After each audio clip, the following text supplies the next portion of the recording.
Hi friends, இன்றைக்கி நம்ம கிச்சனில் சுபியம் ரெசிபி தான் பார்க்க போகிறோம். இது ஒரு ஊரில் ஒரு பேர் சொல்லுவாங்க. உங்கள் ஊரில் என்ன பேர்னு சொல்லுங்கள். அதுக்கு ஃபஸ்ட்டு மாவு ரெடி பண்ணிக்கலாம். ஒரு பவுலில் 1.5 கப் அளவுக்கு மைதா மாவு எடுத்து வச்சுருக்கேன். அதில் 1/2 டீஸ்பூன் சால்ட் சேர்த்துக்கலாம்.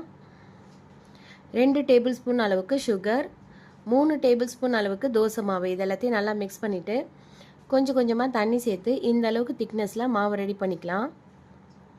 இது கண்டிப்பாக 2 மணி நேரம் ஊறணும். அப்போ தான் நம்மளோட சுபியம் நல்லா சாஃப்டாக வரும். இப்போ ஸ்டஃபிங் செய்கிறதுக்கு 200 கிராம் அளவுக்கு வேக வச்ச கடலைப்பருப்பை கடாயில் சேர்த்துருக்கேன்.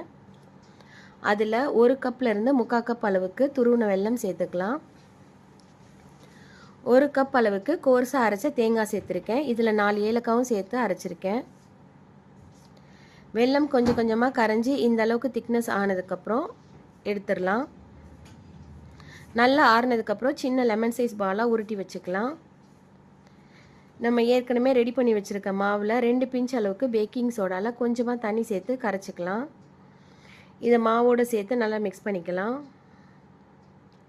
எண்ணெய் நல்லா சூடானதுக்கப்புறம் ரெடி பண்ண பால்ஸை இந்த மாவில் டிப் பண்ணிவிட்டு சேர்த்துக்கிறேன்.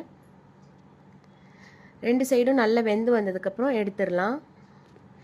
இப்போ நல்ல டேஸ்டியான சுபியம் ரெடி ஆயிடுச்சு. சாப்பிட்டு என்ஜாய் பண்ணலாம்.